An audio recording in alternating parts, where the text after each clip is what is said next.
Hello! Magandang umaga po sa ating sign na Libra. Lala baby from Belgium. Yan. Kumusta po sa inyo?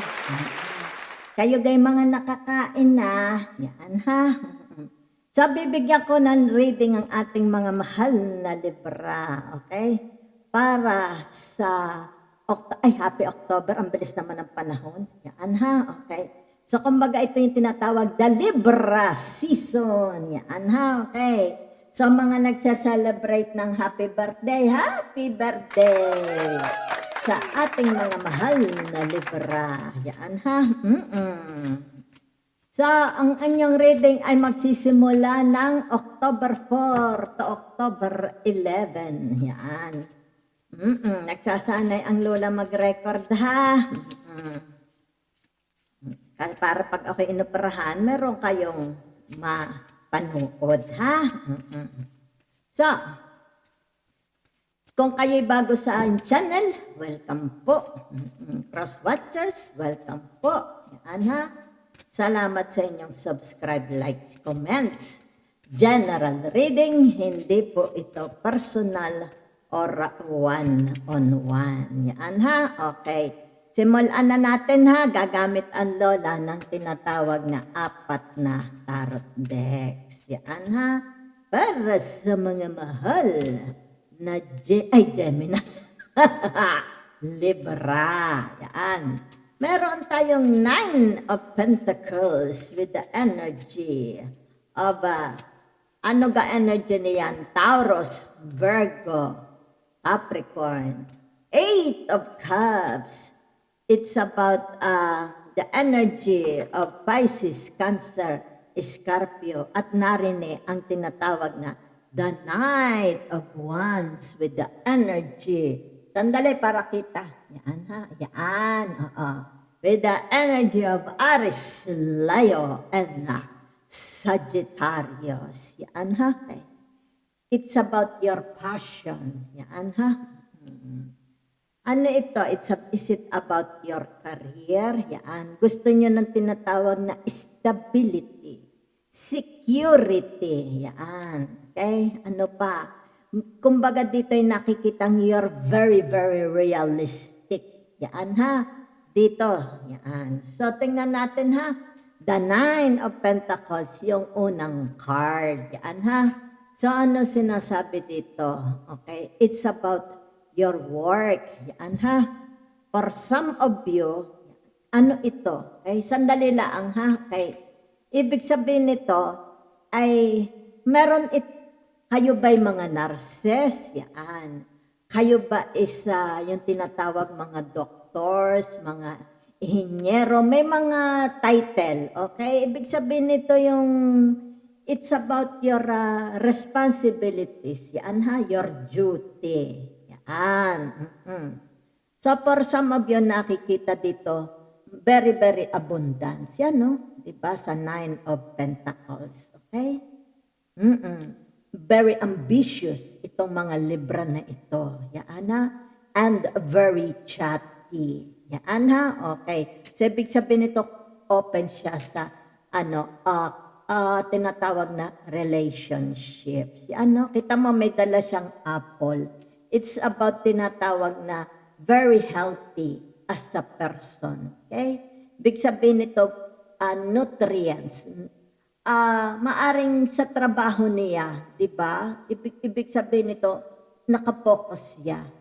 It's about responsibilities, duty. Maganda yung kanyang tinatawag takbo ng pag-iisip. Okay? Sa 8 of Cups, ano ang 8 of Cups? Yan. For some of you, it's about get away. Okay? Maaring for some of you, you are planning. Okay? A getaway, a holiday. It's about yourself. Okay? Kung ano man yan. So, dito naman sa tinatawag the Knight of Wands. Okay? Yan. Tinatawag na gusto mo. Okay? Na mag-boom. It's like tumakbo ang karir. Yan ha? Tinatawag na magkaroon ng success, di ba? Yan, no? Very daring, very brave. Yan, ang mga tinatawag na Libra. It's like tinatawag, lulundag siya doon sa fire ring. Okay? Ibig sabihin niyan, adventurous. Yan, ha? So, it's more about going to the, right brain. Okay? Maaaring tinatawag na, open kayo sa tinatawag na connection, interaction, yan, partnering. Maybe for some of you, ibig sabihin nito, mas prefer ninyo magtrabaho, okay? With, let's say, with people. Let's say, sabihin na natin group of people, okay? So, dito nakikita kasi you as a career person, napakagaling ninyo, okay? Oo. Napakahusay ninyo. Maybe kilala kayo sa profesyon na ito as a mahusay, magaling. Pero dito, kumbaga dito, lalong magbo-boom ang iyong career if you are working with a group of people. Yan na, so ating ika-clarify itong tinatawag na the Nine of Pentacles. Okay, meron ditong the Page of Cups. It's about your emotions. Yan, no? Very stable, okay? Very stable, very creative. Yan ha? Okay. It's like you are following your passion. It's like you are following your intuition. Diba? Yan o. So nakikita dito for some of you, nagiging malikhain. Yan. It's like makata, okay? It's like very romantic. Maaaring dito tinatawag na kung ikaw ay nurse, diba? Napaka-tender mo sa pasyente mo. If you're a doctor, you are taking care of your patients. Kumbaga dito, inaalagaan mo ang kanilang tinatawag na emosyon. Okay? Huwag silang, halimbawa, sabi mo na diagnose na may cancer, maganda kang magpaliwanag. Okay? Yan. So, kumbaga dito, for some of you nakikita, yan no? Sa the Knight of Wands, yan. Ibig sabihin, aarangkada. Okay? Ang iyong career. Maybe you want to go abroad, di ba? Sabi mo siguro, gusto ko sa abroad magtrabaho para mas malaki ang chance na gumanda ang aking kapalaran. Okay? So, tinatawag the Eight of Cups, ating bibigyan ng tinatawag na clarity, ha? Okay, yan. I-interpret natin ano ang the Eight of Cups. Maybe a getaway, a holiday, a vacation, a dreams to become true. Yan. Maybe may mga wishes kayo, di ba? You want to become true. Yan. O, pakikipagsapalaran. You need tinatawag information, support ng mga tao, support halimbawa ng agency. You want to apply for a job, kung saan man itong trabahong ito. Ibig sabihin niyan, you need their support para maihanap ka ng employer. Okay? So, dito naman sa the Knight of Wands, tingnan natin itong the Knight of Wands. Saan yan, di ba? So, meron ditong tinatawag the Nine of Swords with the energy of the Gemini, okay? Libra and the Aquarius. It's about relationship, interaction, di ba? So, for some of you, nakikita ko dito, yan na kung ano man ito. Yan ha. Maybe yung tinatawag na hindi ka suited. Okay? Maybe you are not suited for this kind of job. Yan ha. Kasi meron dito tinatawag disappointments. Yan ha. Maaring dito yung tinatawag na maaring magkakaproblema ka. Okay? Sa tinatawag na mga people with authority. Like immigration, embassy. Maaring for some of you, you are experiencing problems with the immigration, the embassy, DFA. Kumbaga dito. Ano ito? It's like tinatawag you are finding solution. Okay? You are finding solution para dito. Whatever is this, it's about interaction, okay? It's about relationship. Okay? Tinatawag na, okay, merong usapan. You, at saka yung tinatawag na people with authority. Yan ha? sa ating ibababa. Pero dito nakikita naman, maganda naman, ha? Okay? Sa atin naman ika-clarify itong tinatawag na, okay? The page of cups. Yan, ha? Okay. So, kumbaga dito, dinodrawing mo, ano itong gusto mo, di ba? Ano itong gusto mong ma-acquire. Maybe dito dinodrawing mo yung itsura ng bahay mo, itsura ng paligid mo. Ito ang bahay na gusto ko. Ito ang paligid na gusto ko. Maybe a curtain, di ba? A carpet, a new carpet. Yan. It's like tinatawag landscaping.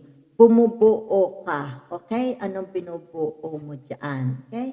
It's like, oh, I wanna travel, di ba? I want my dreams to become true. Maybe it's about your tinatawag passions, your hobby.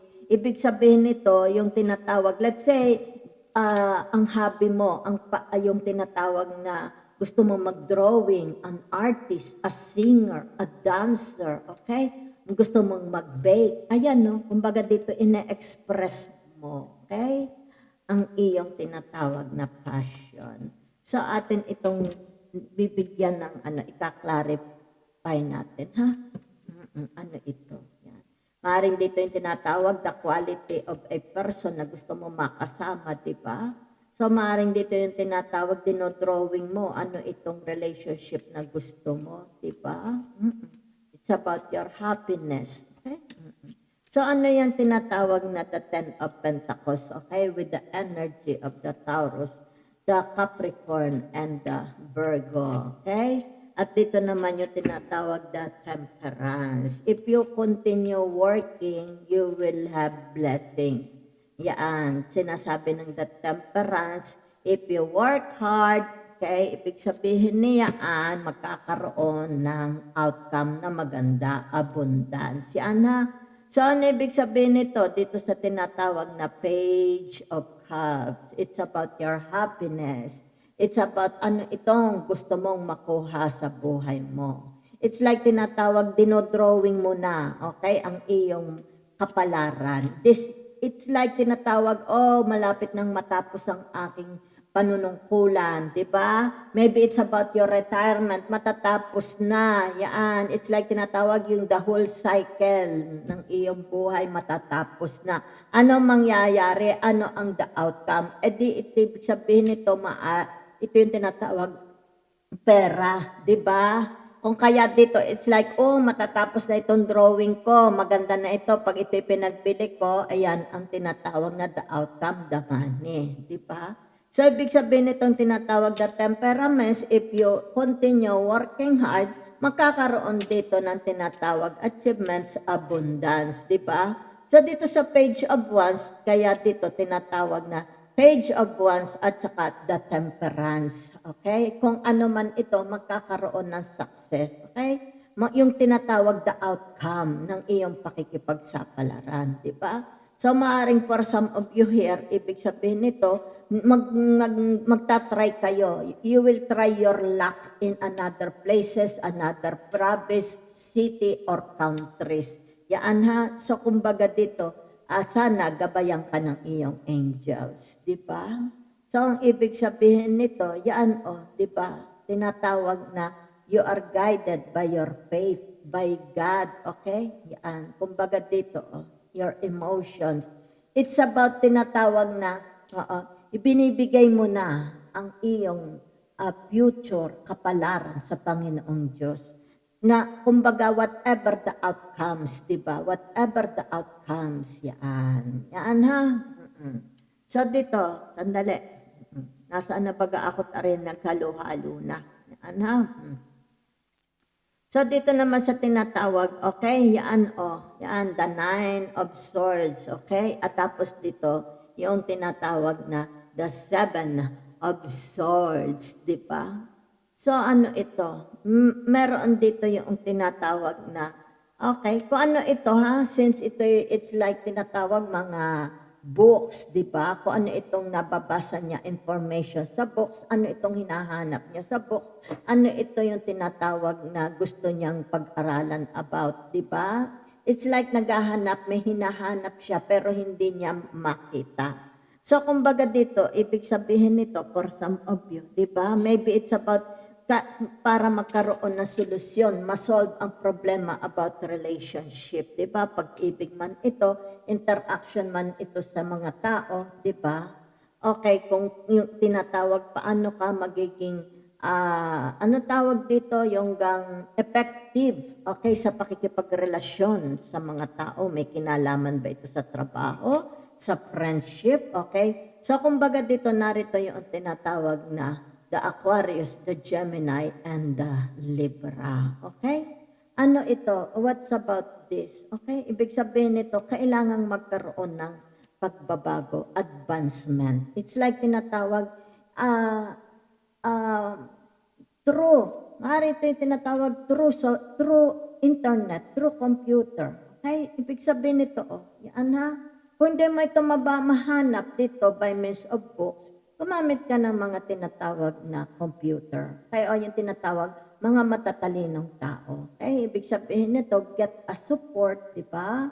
Get a help from people na kumbaga dito, ito yung makakatulong sa inyo.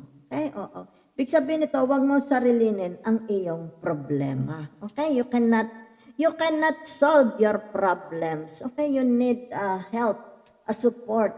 So tinatawag mga taong talagang makakatulong sa inyo. Okay?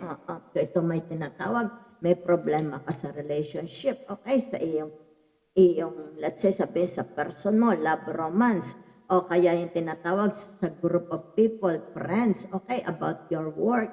Ano yan? Okay? It's like tinatawag interaction, di ba? Relationship, ano pa? Kung ano man yan, ha? Trabaho man. So, sandali lahat ating i-confirm, ha? Ito naman, yan, ha? Tinatawag na the Ten of Pentacles. Last tarot card na si Lola, ha? Okay, yan. So, ano ito? It's for some of you, yung tinatawag na, yan, there is an abundance coming your way. Okay? From the hard work. Yan na, it's from you. Saan manggagaling itong tinatawag na abundance? From your tinatawag na trabaho. Okay? Let's say your duty, your service, di ba? Pero for some of you nakikita, okay, na you are planning after you receive this, you are planning for yung tinatawag getaway. Yan ha, a getaway. Let's say, pamamahinga, mag-iisa, gusto mo mag-isa, di ba? Alone, yan. So, it's about yung tinatawag na self-undoing. For some of you, magpapahinga, maaring dito yung tinatawag, hindi mo na ako lalabas ng bahay, kailangan ako'y ma-recharge uli, okay? Kumbaga dito yung tinatawag na pagod. Pagod siya, okay, sa kanyang trabaho. Let's say, OFW, pagod na siya. Kumbaga dito, pag-uwi niya, it's about herself. It's tinatawag na, behind the closed doors. Yan ha, para ma-recharge uli siya. So, kumbaga dito lumabas yung tinatawag na the Venus. Okay, matatapos yung cycle. Yung isang cycle sa buhay mo, ano man ito, let's say about your work, magkakaroon ng tinatawag na tagumpay. Yan na dito, yan. Kaya dito may angel, merong temperance. Okay? It's about your resistance. Yan ha, ibig sabihin nito, matatapos ang isang cycle sa buhay mo. Ano ito? Maybe about your work, matapos mo yung kontrata, di ba? O maaring yung dito yung tinatawag na marireceive mo na ang visa mo, makakalipad ka na sa ibang bansa, di ba? Or matatapos, malapit nang matapos kung ano man ito. Okay? It's about, ano ito pinagkakaabalahan mo? Is it a project or a passion, di ba? A creative hobbies, di ba? Kung ano man yan, hinahanap mo sa buhay mo, ibig sabihin nito, you will find it. Yan ha? Kung ano man ito, yan. The Nine of Swords, it's about problem solving. Yan. It will come to an end. Yan ha? So, kumbaga dito, yan. Ibig sabihin nito, sasarap na uli ang iyong pakiramdam. Yan ha? Magbabago. Yan kita mo the judgment, di ba? Ano ba ang the judgment? It's the Pluto. Yan, di ba? Whatever is this. It's about your personal goals, di ba? It's like tinatawag na your personal goals, ibig sabihin nito, interaction with others, yan.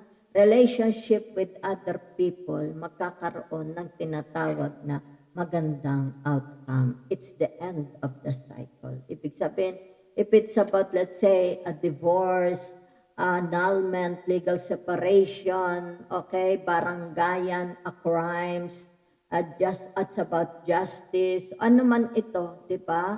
Relationship, children, custody, ano yan, okay? Ibig sabihin nito, financial problem, di ba?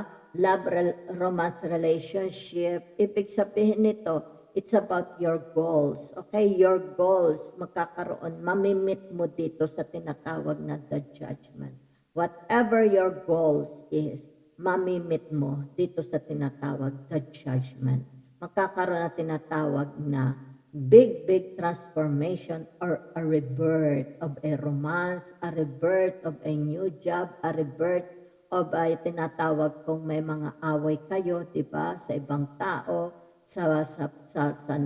saan ba ito? Let's say sabihin natin sa family, sa neighbors, sa siblings, kung ano man yan, about assets, di ba? Taxes, yan. Ano pa yan? Mortgage, ibig sabihin nito, yan ha. Whatever is this, let's say you need money, ibig sabihin nito, kung kayo'y nautang sa bangko, i-release yung money na kailangan ninyo. Okay? If this is about tinatawag na love romance, ibig sabihin nito, your goals dito, magkakaroon ng tinatawag na, ano tawag daw, mangyayari. Okay? So, thank you very much. Sana nagustuhan nyo yan. Tingnan ninyo, ha? Okay. Ibig sabihin nito, it's about your resistance. Makakayanan mo lahat ng mga nangyayari sa buhay mo. Okay? Makakayanan mo. Yan. Oh. It's about yung tinatawag your energy, vitality. Okay? Yan. Makakayanan mo with the help of God, with the help of your angels, lahat ito magkakaroon ng fulfillment. Lahat ito ay magbabago. Yan, okay. So, kung baga dito, kung ano itong obra maestra, dinodrawing mo dito magkakaroon ng malaking solusyon, malaking tinatawag na outcome, result. Yan ha? Okay. Kung ano itong dinodrawing mo, yan, is it about your dreams? Yan. Is it about your health, di ba? Is it about your job, your career, love relationship, home, di ba? Let's say, gusto kong magpa-renovate ng bahay dito. Mangyayari, ha? Okay, mangyayari. So for some of you, this is a very, very big abundance. Okay? Yan. Big sabihin nito, yan. Mangyayari. Ha? Okay? So thank you very much. Sana nagustuhan ninyo ang reading nando.